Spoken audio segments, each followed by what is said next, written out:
अस्सलाम वालेकुम नाज़रीन, ड्रामा सीरियल डायन की नेक्स्ट एपिसोड बहुत इंटरेस्टिंग होने वाली है और चूंकि ये ड्रामा अपने इख्तिताम पर है सो नेक्स्ट एपिसोड में आप सब देखने वाले हैं कि अब मिशा फौजिया की जान लेने वाली है। तो क्या अब यहाँ पर ज़फ़र शाह मिशा को फौजिया की जान लेते हुए देख लेगा और इसके बाद आगे चलकर क्या होने वाला है, तो ये सब बताएंगे हम आपको आज के इस वीडियो में। लेकिन इससे पहले अगर आपने हमारा चैनल अभी तक सब्सक्राइब नहीं किया है तो बहुत शुक्रिया के साथ पहले चैनल को सब्सक्राइब कर लीजिए। जैसा कि अब ज़फ़र शाह को तो अपनी बहन का कोई भी सदमा नहीं है कि उसने अपनी बहन के साथ कितना बुरा सुलूक किया है।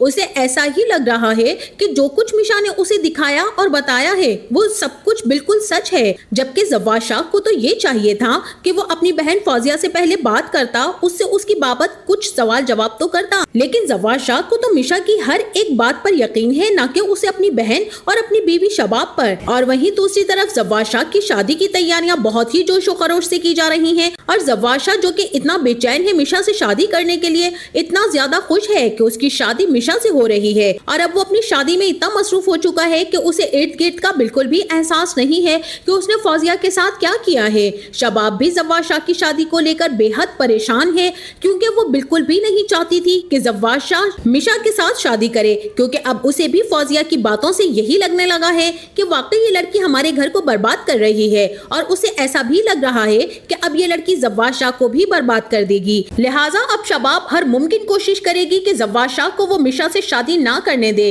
लेकिन शबाब अपने मकसद में कभी भी कामयाब नहीं हो पाएगी और अब हवेली में शादी की तैयारियां चल रही होंगी। ज़फ़र शाह अपनी शादी पर बहुत ज्यादा खुश होगा और फिर मेहंदी का फंक्शन होगा और मिशा काफी ज्यादा सज धज कर ज़फ़र शाह के सामने आ जाएगी और ज़फ़र शाह की आंखें मिशा को देखकर खुली की खुली रह जाएंगी और वो हैरत ज़दा रह जाएगा और सोचेगा कि ना जाने इतनी खूबसूरत लड़की कहाँ से आई है मेरी जिंदगी में, ये मेरा ख्वाब है या हकीकत। ज़फ़र शाह तो मिशा के शहर में ही खोया हुआ है और उससे यही कहेगा कि तुम्हारे बगैर मेरी जिंदगी अधूरी थी मिशा। मुझे तो लगा कि मैं शायद शबाब से मोहब्बत करता हूँ, लेकिन अब मुझे तुम्हें देखकर और तुमसे प्यार होने के बाद ऐसा ही महसूस होता है कि जैसे शबाब के साथ तो सिर्फ एक वक्ती लगाव था। जिंदगी में तुम्हारे आने के बाद तो जिंदगी का एहसास हुआ है मुझे कि जिंदगी का असल मकसद और असल रंग क्या है। तुम्हारे आने के बाद मेरी जिंदगी संवर गई है मिशा और मैं चाह रहा हूँ कि तुम ऐसे ही मेरे साथ हमेशा खुश रहो और मेरी जिंदगी में ऐसे ही हमेशा खुशियां फैलाती रहो। यहाँ पर मिशा ज़फ़र शाह की ये सारी बातें सुनकर अंदर ही अंदर मुस्कुराएगी और गुस्से में ज़फ़र शाह को जवाब देगी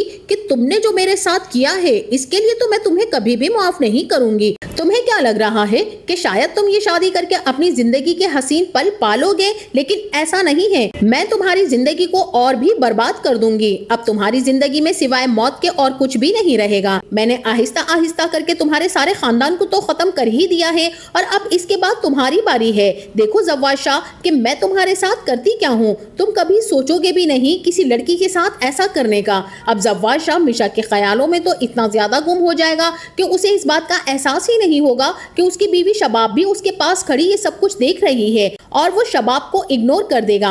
लेकिन वहीं मिशा जैसे ही ज़फ़र शाह के सामने आई खड़ी शबाब को देखेगी तो उसे देखकर ज़फ़र शाह के मिशा और भी ज्यादा करीब हो जाएगी और शबाब को जलाने के लिए ज़फ़र शाह के कंधे पर बाजू रखकर उसके गले लग जाएगी। अब जैसे ही ज़फ़र शाह के पास किसी की कॉल आएगी तो वो किसी काम के लिए थोड़ी देर के लिए साइड पर हो जाएगा और मिशा देखेगी कि उसके पास अब एक बहुत ही अच्छा मौका है फौजिया को ठिकाने लगाने का। इसीलिए वो जाएगी सर्वेंट क्वार्टर में और जाकर फौजिया का दरवाजा खोलेगी। फौजिया के कमरे में जब मिशा जाएगी तो फौजिया उससे कहेगी कि तुम यहाँ पर क्या करने आई हो।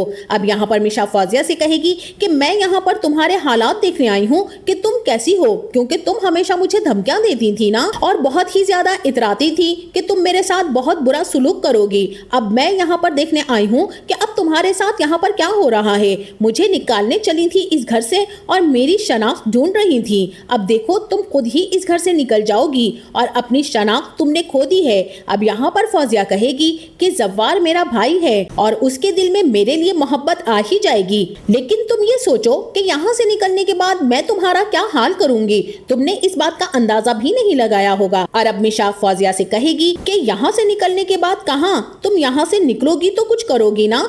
فوزیہ کہے گی کہ کیا مطلب ہے تمہارا کہنے کا؟ میشا کہے گی کہ میرے کہنے کا مطلب جو بھی ہو، لیکن آج تمہارا یہاں پر آخری دن ہے۔ یہاں پر فوزیہ میشا کی اس بات سے ڈر تو جاتی ہے اور پھر اس سے کہتی ہے کہ میں تمہیں یہاں سے نکل کر دکھاؤں گی، تم اپنے آپ کو سمجھتی کیا ہو؟ میشا فوزیہ سے کہے گی کہ میں اپنے آپ کو تمہاری موت سمجھتی ہوں اور اسے دیوار کے ساتھ لگا دیتی ہے۔ پھر فوزیہ کہے گی کہ تم ہو کون؟ اور میشا کہے گی کہ میں نہال ہوں۔ فوزیہ کو تو پہلے اس پر شک ہوگا، لیکن جب اسے بتاتی ہے کہ وہ نہال ہے تو فوزیہ ایک دم سے ڈر جائے گی۔ اسے پتا چل جائے گا کہ ہو نہ ہو ضرور وہ اب ماری جائے گی۔ اور پھر میشا کہے گی کہ تم نے اور تمہارے شوہر نے کتنی بے دردی سے مجھے قتل کیا تھا، یہ بات تم جانتی ہو۔ یاد کرو اس پل کو، یہی اسی کوارٹر میں تم لوگوں نے مجھے مارا تھا، مجھے اور نوری کو اتنی بے دردی سے مارا تھا۔ میں نے تو بہت ہی زیادہ تم لوگوں کے سامنے منت سماجت کی تھی کہ مجھے چھوڑ دو، لیکن تم لوگوں نے میری ایک بات نہیں سنی۔ اور اب میشا کے سامنے وہ سارے کے سارے مناظر آ جائیں گے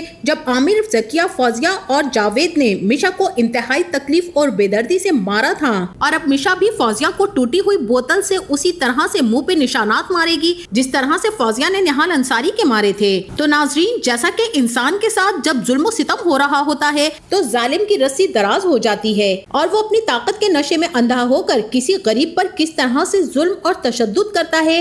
جب ظالم اپنے انجام کو پہنچتا ہے تو عبرت کا نشان بنانے والی ذات صرف اللہ کی ہوتی ہے، اور کبھی اللہ کی ذات مظلوم کو اتنی طاقت دے دیتی ہے کہ وہ خود اپنے اوپر کیے مظالم کا بدلہ لینے کے لیے سر پر کفن باندھ کر چل پڑتا ہے۔ کچھ ایسا ہی نہال انصاری کے ساتھ بھی ہوا، جہاں اس نے اپنی زندگی میں بہت ہی ظلم و ستم سہے، جو کہ اپنے باپ کا ظلم و ستم سہتی رہی، اور حنین شاہ سے محبت کی غلطی کرنے کی سزا کے طور پر اسے زندگی کی آزمائشوں کا سامنا کرنا پڑا۔ نہال نے اپنے اوپر کیے گئے ہر ظلم و ستم کو بہت ہی خاموشی کے ساتھ برداشت کیا، یہاں تک کہ دشمن اس کی جان لینے کے در پہ ہو گئے۔ نہال کا بس یہی کہنا تھا کہ مجھ سے میرا بچہ جدا نہ کریں، میں ایک کونے میں پڑی رہوں گی، مگر زواج شاہ نے اس کی ایک نہ سنی اور اسے اپنے بے رحم گھر والوں کے حوالے کر دیا۔ ایک ماں کو اس کے بچے کی شکل بھی دیکھنا نصیب نہ ہوئی اور اسے بے دردی سے قتل کرنے کے بعد دفن بھی کر دیا گیا، مگر اللہ ہر شے پر قادر ہے، موت اور زندگی اس کے اختیار میں ہے۔ نہال انصاری تو بچ گئی، زندہ تھی،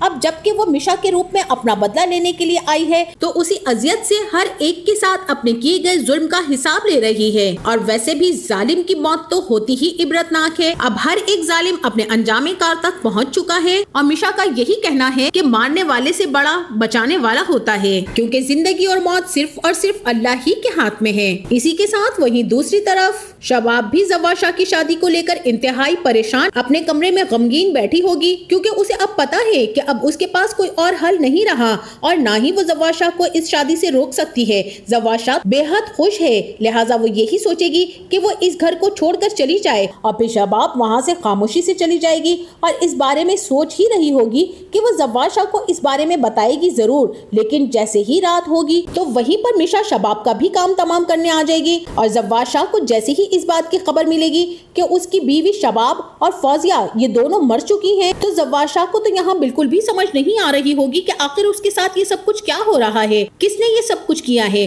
میشا کا سارا انتقام پورا ہو چکا ہوگا اور میشا اپنے اس انتقام پر بہت زیادہ خوش ہوگی۔ وہ اپنے بچے کو لے کر ڈاکٹر نوید کے گھر جائے گی اور اس سے ملے گی اور اسے بتائے گی کہ آج میں بہت زیادہ خوش ہوں کیونکہ میں نے اپنا انتقام پورا کر لیا ہے اور سب سے میں اپنا بدلہ لے چکی ہوں۔ اس کے بعد میشا اپنی ماں کو ڈاکٹر نوید سے ملوانے کے لیے بلوائے گی، اور یہاں پر ہو سکتا ہے کہ میشا اپنی ماں کو اپنے ساتھ ہی رکھ لے، کیونکہ میشا کا باپ شکیل انصاری تو اپنے انتقام کو پہنچ جائے گا، کیونکہ وہ بھی نشہ کرتا کرتا کہیں نہ کہیں مارا جائے گا۔ تو ناظرین، آپ کو یہ ڈرامہ کیسا لگتا ہے اور آپ کا اس ڈرامے کی اینڈنگ کے بارے میں کیا خیال ہے؟ کیا میشا کو زواج شاہ کو معاف کر دینا چاہیے؟ اس بارے میں ہمیں اپنی رائے سے ضرور آگاہ کیجیے گا۔ جاتے جاتے ویڈیو کو لائک اور چینل کو سبسکرائب کرنا نہ بھولیے گا۔ اپنا بہت سارا خیال رکھیے گا، ملتے ہیں نیکسٹ ویڈیو میں، تب تک کے لیے اللہ حافظ۔